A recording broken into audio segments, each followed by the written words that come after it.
Sanford and Son, the iconic sitcom that brought laughter to millions from 1972 to 1978, left an indelible mark on television history. But behind the scenes, the lives of its beloved cast members took unexpected turns, with some facing tragic accidents and life-altering challenges. Fast forward to 2025, where are these stars now? Dive into the untold stories of resilience, heartbreak, and triumph as we uncover the real-life journeys of the actors who made Sanford and Son unforgettable. This is a tale you won't want to miss. Red Fox portrayed Fred G. Sanford, a cantankerous yet lovable junk dealer, at the age of 49 when the show began in 1972. His biting wit and comedic timing made him a television icon, yet his personal life was marred by financial ruin and heartbreak. A man who married 4 times, he never found lasting love. His first wife, Evelyn Killebrew, left him early, and his second marriage to Betty Jean Harris lasted 18 years before dissolving under the weight of financial troubles and infidelity. His final 2 marriages, Ka Ho Cho being his widow, were brief and troubled.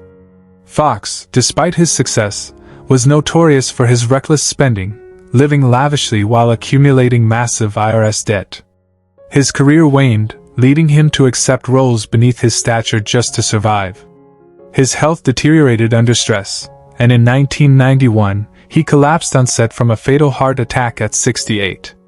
When he died, his estate was in shambles, with debts eclipsing his once thriving fortune. Demond Wilson played Lamont Sanford, the patient and often exasperated son of Fred, at just 26 years old in 1972. A man who struggled with inner demons, Wilson turned to drugs and alcohol during the height of his fame, nearly destroying his career. After Sanford and Son, his acting opportunities dwindled, leading to disillusionment and financial instability. Seeking salvation, he became a minister, but the peace he sought remained elusive. His marriage to Cicely Johnston has endured, but not without turbulence, his past excesses casting long shadows over their years together.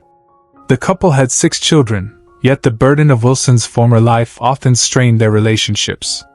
A man who once commanded laughter now preaches solemn messages of redemption, but in private moments, he wrestles with regrets of squandered opportunities.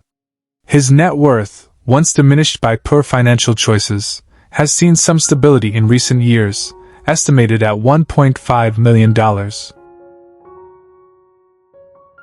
LaWanda Page portrayed Aunt Esther, the Bible-thumping, sharp-tongued sister-in-law, at 52 when the show began. Her on-screen fire concealed a lifetime of struggle, beginning with an impoverished childhood in St. Louis. A lifelong performer, Page found stability late in life but suffered deep personal losses. Her marriage ended in heartbreak, and she never remarried, instead focusing on raising her only daughter Clara, who preceded her in death, an agony that never left her soul. Page battled type 2 diabetes and financial hardship, forced to work into old age despite her declining health. She found solace in faith, but loneliness clung to her like a shadow. In 2002, at the age of 81, she succumbed to complications from diabetes, passing away with little left of the fortune she had earned. Her estate, estimated at only $500,000, was a fraction of what her talent deserved, but her legacy as a pioneering black comedian remains untarnished by the tragedies she endured. Fritzi Burr portrayed Woman on Planes / Helga at the age of 51 in 1972. Though a minor role in Sanford and Son, Burr had a long career in Hollywood, yet never found the stardom she craved. Her life off-screen was marked by disappointments. She was married once to a stage director, Arthur Compton, but the union crumbled under the weight of ambition and financial struggles. They had one daughter, Rebecca, who distanced herself from the chaos of her mother's world.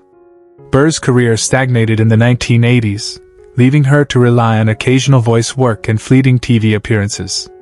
The rejection took a toll, and she withdrew into herself, spending her last years in a small Los Angeles apartment. She passed away on January 17, 2003, at the age of 81, succumbing to complications from a stroke. Her death was barely noted in Hollywood, a cruel irony for a woman who had spent her life chasing recognition. Her estate was valued at $500,000, most of it tied to an old pension and her modest home. Raymond Allen portrayed Uncle Woodrow Woody Anderson at the age of 43 when the show began in 1972. Woody was a good-natured, somewhat hapless character, and Allen brought warmth to the role. Yet, his real life was far from light-hearted. Struggling with career instability, he never landed another major role, fading into obscurity after Sanford and Son. He was married to Barbara Williams, but their marriage disintegrated under financial stress, leaving Allen to raise their two children, Mark and Lisa, largely on his own. He battled numerous health issues, including severe arthritis, which left him unable to work in his later years. Depression haunted him as he watched his peers thrive while he slipped into irrelevance. Allen passed away on August 10, 2020, at the age of 91, after years of declining health.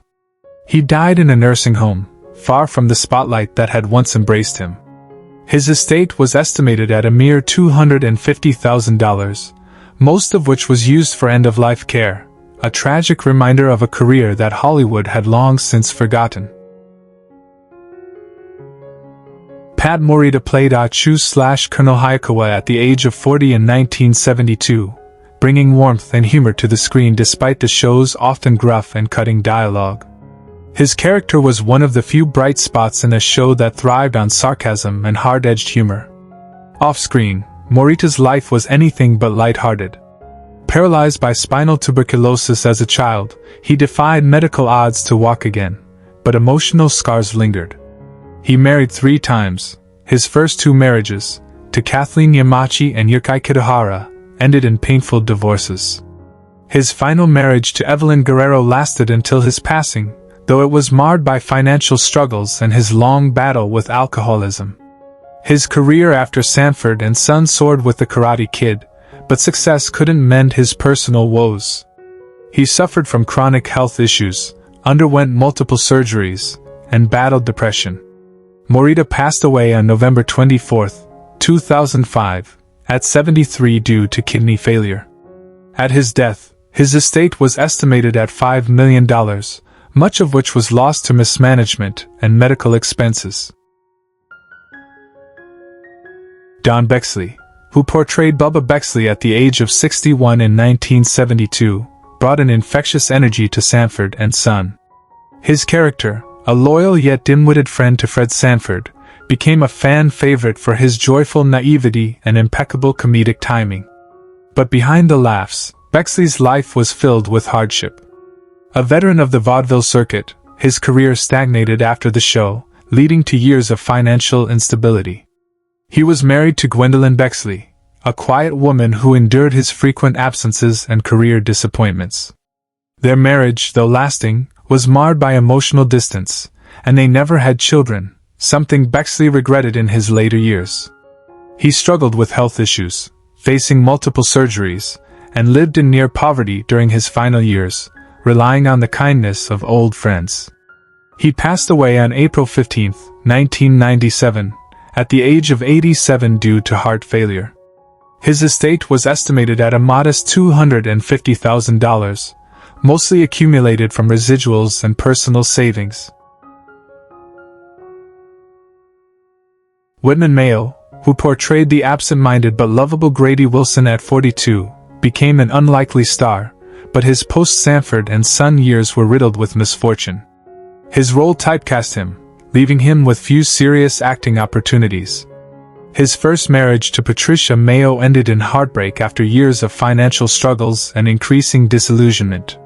He remarried, but the ghosts of his failed dreams haunted him.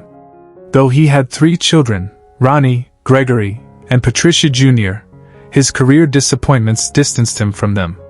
He faced 5 great tragedies: financial ruin, the loss of his best friend to illness, a stroke that nearly left him paralyzed, a failed business venture, and the premature death of his younger brother. Mayo spent his later years teaching acting, clinging to the last remnants of his craft. He passed away on May 22, 2001, at 70 due to a heart attack, leaving behind an estate worth around $300,000, a painful contrast to the fame he once enjoyed. Nathaniel Taylor, who brought Rollo Larson to life at 34, was the epitome of smooth-talking charm. His portrayal of the stylish yet streetwise Rollo won over audiences, but real life proved far less glamorous. Typecast and overshadowed, Taylor drifted into obscurity. He married Loretta Taylor, a union marked by financial struggles and long separations as he tried to revive his career. They had 2 children, Nathaniel Jr. and Lisa, but his absence strained their relationships. Taylor's 5 great tragedies included a near-fatal car accident, the foreclosure of his home, a failed investment in a nightclub, the early death of his sister, and a battle with diabetes that took a severe toll on his health. By the time of his death on February 27, 2019, at 80, Taylor had become a forgotten name in Hollywood, living in relative anonymity. His estate, once substantial, dwindled to an estimated $150,000, a somber reflection of a career that never reached its full potential. Lynn Hamilton, who played Donna Harris, the compassionate and patient love interest of Fred Sanford, was 42 when she joined Sanford and Son in 1972. Her character brought a rare softness to the gruff world of Sanford, yet off-screen, her own life was anything but tender. Hamilton found success in television but struggled with deep personal losses. Married to the reclusive poet Frank Jenkins, their union was marred by his emotional distance and long stretches of silence. The couple had one son, Michael, who became estranged from Hamilton in his later years, blaming her career for the family's disconnection. Despite her quiet dignity, Hamilton endured financial instability after retiring, as the industry that once embraced her soon forgot her.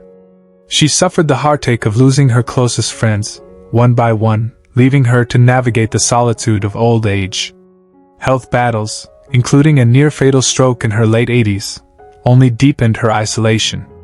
At 94, she now lives a reclusive life in a modest senior home, her estate once valued at $1 million now dwindling as she spends her remaining days reflecting on love lost and years gone by. Hal Williams, who played Officer Smitty Smith, was 38 when he first donned the uniform of the bumbling yet well-meaning cop in Sanford and Son. His portrayal of Smitty, often playing straight man to the comedy around him, was a highlight of his career, yet it did not shield him from the struggles that lay ahead. Williams married young, to actress Maggie Bell, but the marriage dissolved in bitterness, with Bell citing his emotional absence. They had 3 children, Lisa, Daniel, and Marcus, none of whom maintained a close relationship with their father, resenting his long hours on set and absence during their childhoods. Though Williams continued to act, his roles became increasingly sporadic, and Hollywood soon left him behind. A series of bad investments in the 1990s, including a failed production company, drained his finances. He battled loneliness after his second wife left him, and the passing of old colleagues only deepened his sorrow. At 91, he remains a solitary figure, living quietly in a small apartment in Los Angeles. His estate, once valued at $3 million, has dwindled, and he relies on residuals and the kindness of longtime friends to maintain his simple existence. Howard Platt, who portrayed the well-intentioned yet clueless Officer Hoppy Hopkins at age 34 in Sanford and Son, was a comedic presence in the series, though his own life would be filled with far less laughter. The role propelled him to moderate fame, but he struggled to break out of typecasting, leading to a career of fleeting guest spots and forgotten projects. He married fellow actress Deborah Scott, a union that lasted a mere 3 years, plagued by distance and resentment. He had no children, a fact he later regretted deeply, especially in his later years when the silence of an empty home became unbearable. Financial missteps left him near bankrupt in his 50s, forcing him to take theater work that barely covered his mounting debts. The death of his closest friend in 2009 sent him into a deep depression, and health issues soon followed. 2 heart attacks and a stroke that left him partially impaired. At 86, he remains in declining health, residing in an assisted living facility, his estate reduced to a mere fraction of its former value. He spends his days revisiting old scripts and watching reruns of Sanford and Son, a painful reminder of the brief golden days before life's misfortunes caught up with him. Gregory Sierra played Julio Fuentes at the age of 35 in 1972, a kind-hearted Puerto Rican neighbor who often found himself at odds with Fred Sanford's sharp tongue. Despite his warm presence on screen, Sierra's life was riddled with heartbreak. He married twice. His first wife, Christina, left him after 5 years, unable to cope with his deep-seated melancholy. His second marriage to actress Eileen DeFontaine was equally turbulent, ending in a painful divorce. Sierra had no children, a regret he carried into his later years, often lamenting the loneliness of a life spent on the road. His career post-Sanford and Son never reached the heights he hoped for. Typecast and overlooked, he found himself in a cycle of guest spots and small roles. His struggles with alcoholism only deepened his isolation. Sierra passed away on January 4, 2021, at the age of 83, after battling stomach cancer. His final years were spent in solitude, with only a few close friends visiting. His estate was estimated at $1.5 million, much of it eaten away by medical bills and lost opportunities. Noam Pitlick portrayed Officer Swanee Swanhauser at the age of 39 in 1972, a minor yet endearing figure who often played the voice of reason amidst the chaos. His career extended beyond acting into directing, where he found more stability, but his personal life was a different story.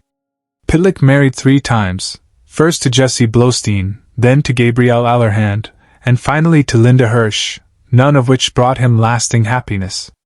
Childless and consumed by his work, he found solace in television but loneliness in his private life. While directing earned him accolades, including an Emmy for Barney Miller, he battled long-term health issues and the disappointment of unfulfilled artistic ambitions. Struggling with complications from lung cancer, he passed away on February 18, 1999, at 66. His estate, valued at $3 million, was primarily left to his last wife, though much of it was used to cover medical expenses and debts.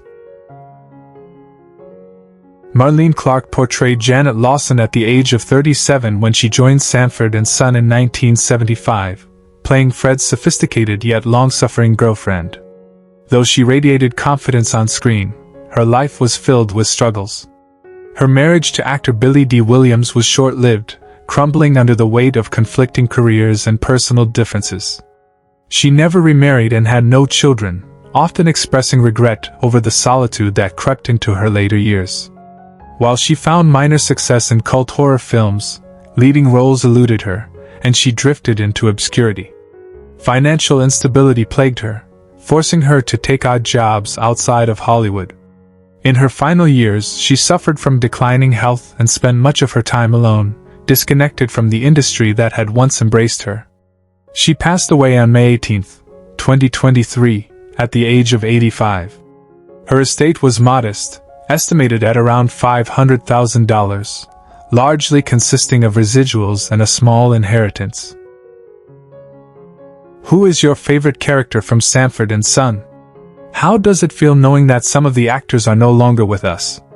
Share your thoughts in the comments below.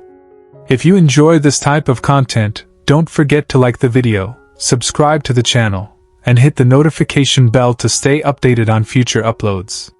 Thank you for your support.